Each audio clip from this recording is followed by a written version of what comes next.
The number that stops this comparison cold is the molybdenum reading. 240 to 280 parts per million, remaining in Valvoline Extended Protection after a full drain interval. 70 to 90 parts per million remaining in Mobil 1 Extended Performance.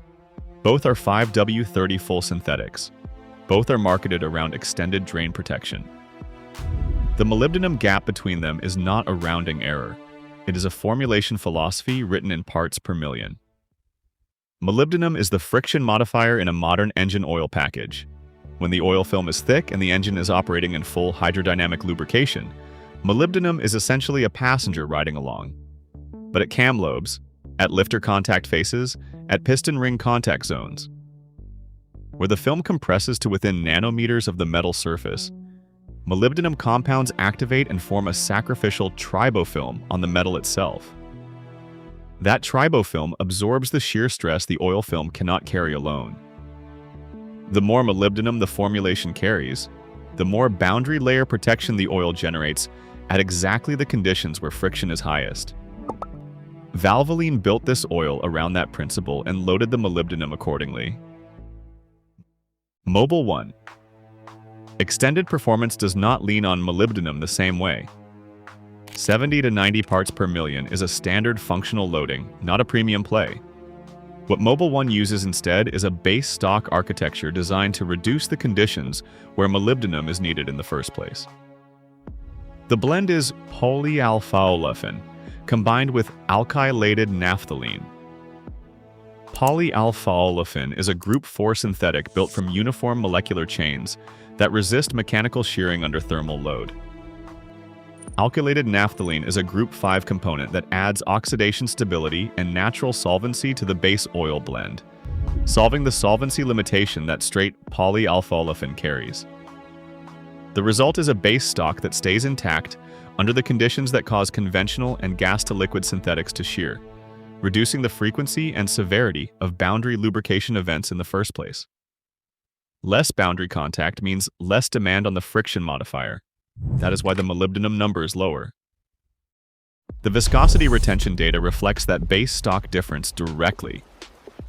After a 7,500-mile drain interval, Valvoline Extended Protection measures between 9.4 and 9.8 centistokes at 100 degrees Celsius.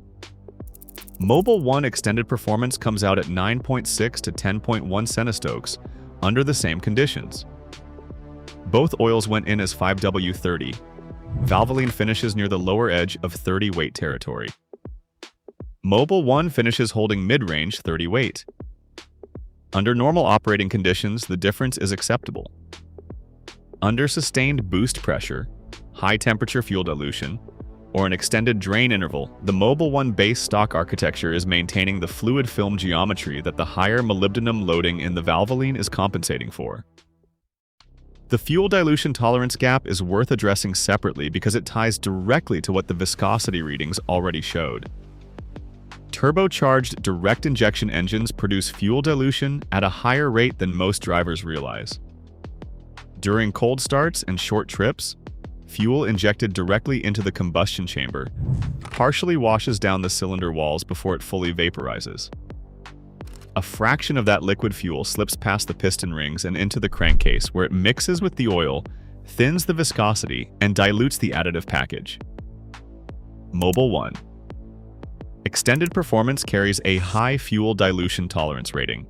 The polyalpha-olefin and alkylated naphthalene base stock combination handles the presence of fuel contamination without dropping in viscosity as quickly as a standard Group 3 base stock would under the same conditions. The oil film holds longer as the fuel fraction builds. Valvoline Extended Protection rates moderate on that same measurement.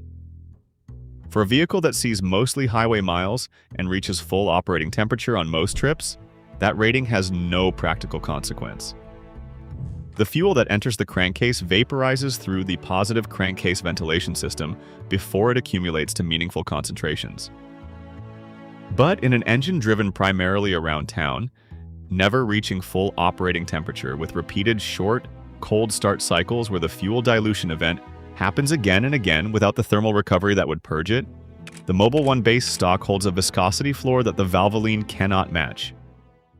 The total base number comparison follows a similar pattern. Valvoline Extended Protection starts fresh at approximately 7.8 milligrams of potassium hydroxide per gram.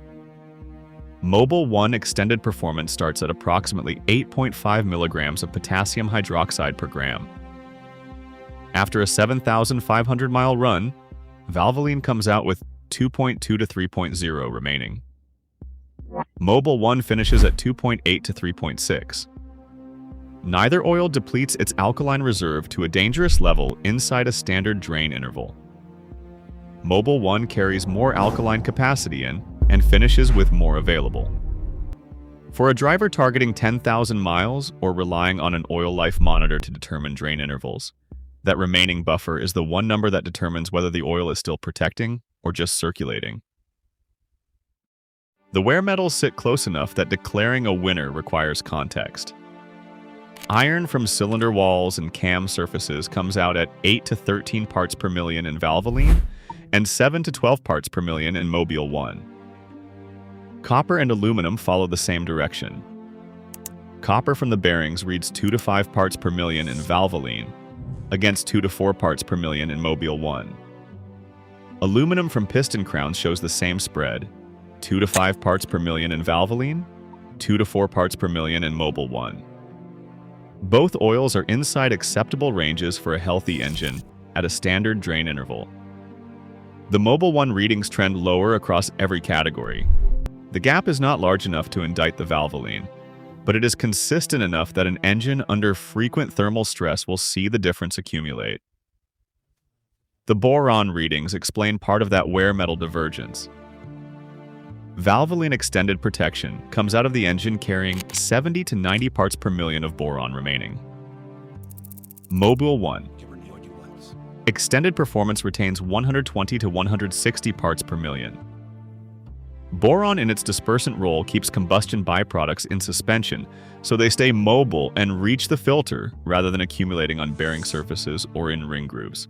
Mobil 1 carries a meaningfully larger boron reserve through the drain interval, and that sustained dispersancy is part of what keeps the wear metal readings from climbing in the back half of the interval. The calcium and magnesium readings are close. Valvoline retains 1,100 to 1,300 parts per million of calcium after use.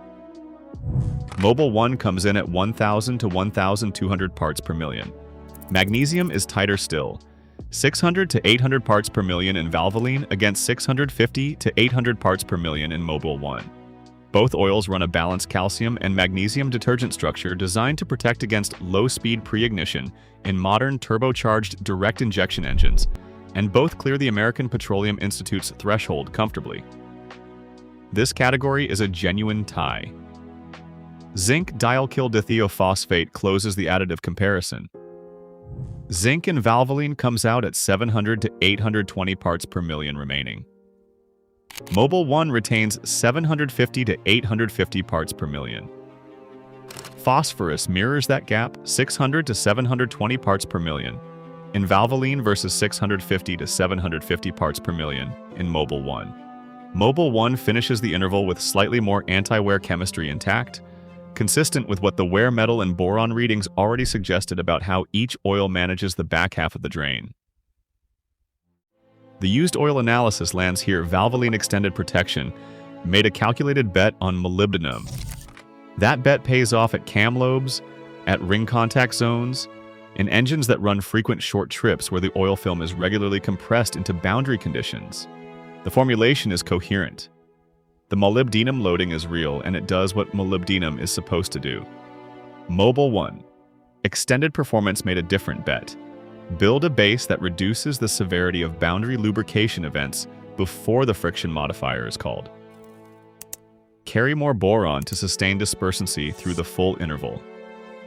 Start with a slightly higher total base number and hold it longer. The result is an oil that shears less, disperses longer, and finishes the drain interval with more of its chemistry intact at the cost of carrying far less molybdenum than the Valvoline does. Both of those bets are coherent. The question is which one fits the engine and the driving pattern in front of you.